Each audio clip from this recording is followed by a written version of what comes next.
Have you ever wondered where it's best to sit or position yourself when shooting football or soccer? In this video, I'm going to go through some of the most popular positions and give you the pros and cons, in my opinion, of each one. Let's start with pitch level, behind the goals, kind of towards the corners. Now, this is probably the most popular shooting position in football, and it's definitely my favourite and the one I always look to try and take up. Behind the goal line, but over toward the corners, you'll need a stool for this one, and if your knees, legs and back allow it, I'd go as low as possible. Being here is so popular because you're in a prime position to photograph goals and celebrations, and let's be honest, that's what often sells as far as sports photography is concerned.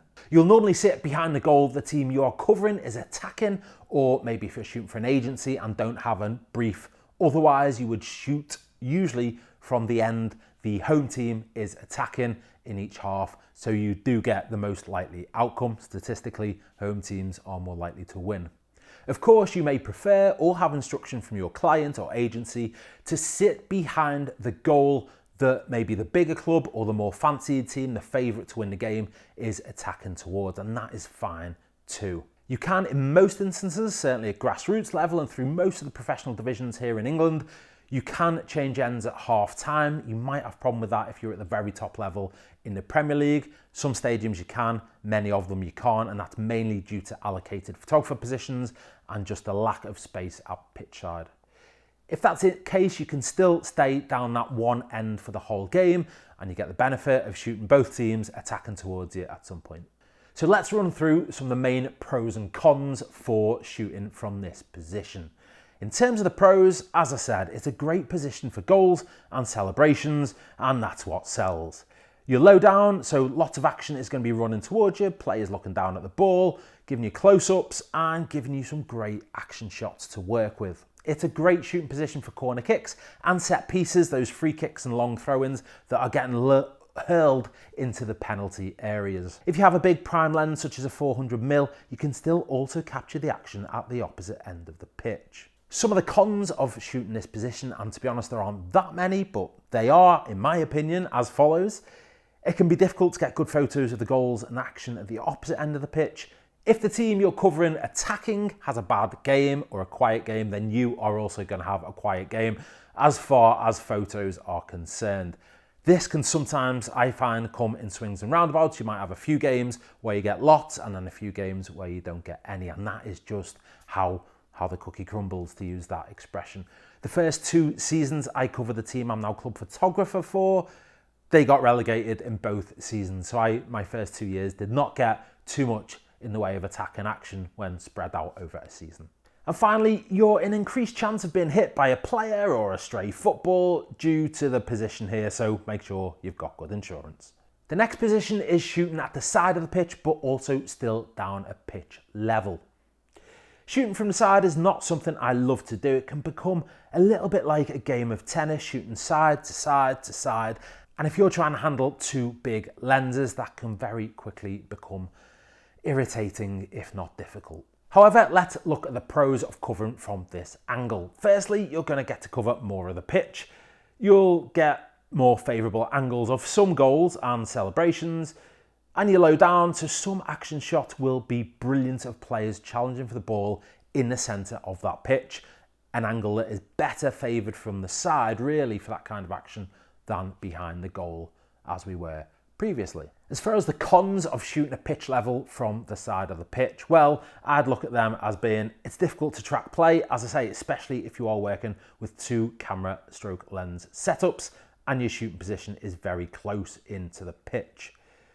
Generally speaking, photos of corner kicks, set pieces and penalty area action, in my opinion, do not look as good. They can look quite weak, in fact, because the players will often be attacking the ball with their backs to you.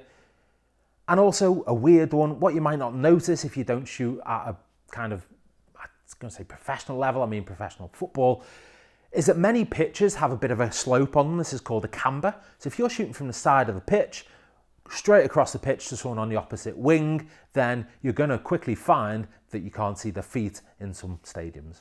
Next one is high up behind the goal. Now, generally speaking, full disclosure, I hate shooting from high up. Just my opinion and my preference, of course. Obviously, dependent on how close you are to the pitch, has a major bearing on how these high up shots look in big stadia. Shots will look significantly better, and that's because you're further from the pitch. You'll see at big international tournaments such as the World Cup and European Championships, a lot of photographers are shooting from high up, and this is because the additional shooting positions are allocated up in the stand due to the high demand for pitchside positions.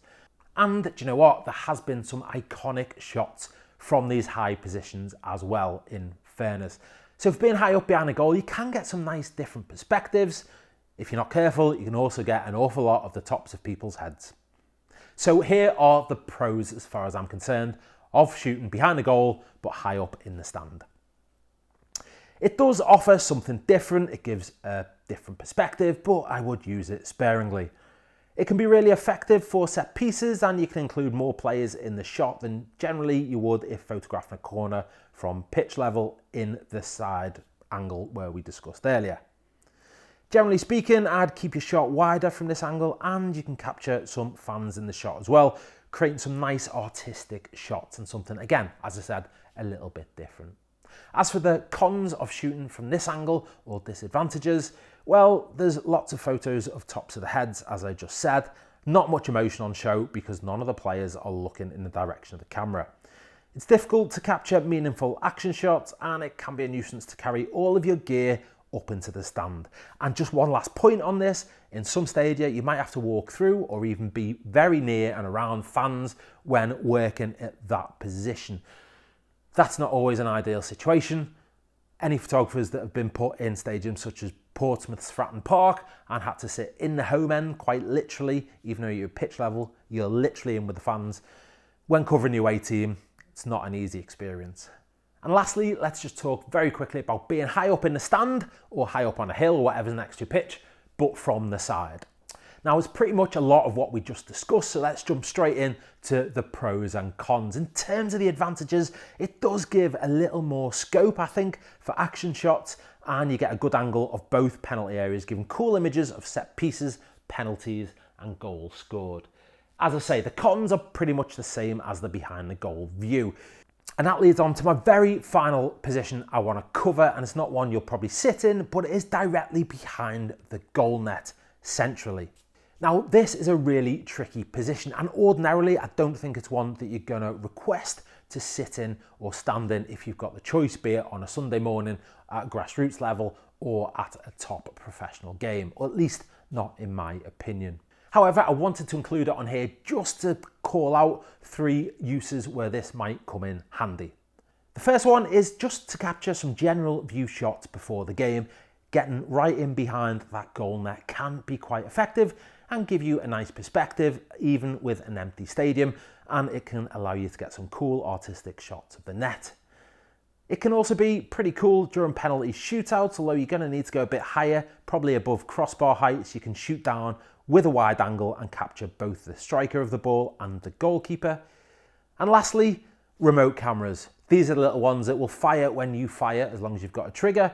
You fire your main body, it's going to fire the remote behind the goal. That's a whole other video that I haven't got time to go into on this one. But in terms of a remote camera, you most frequently see them right behind the goals, sometimes almost touching the net. And that's it for this one. I just wanted to show you some of the key shooting positions when photographing football. I hope you liked the video. Please subscribe to my channel if you haven't already. It blows me away the growth I've seen. I know in terms of YouTube, I am a small channel, but I never thought I'd even reach 1,000 subscribers. So to be where I am now, I'm pretty happy with. Thanks for watching, and I hope to see you on the next video.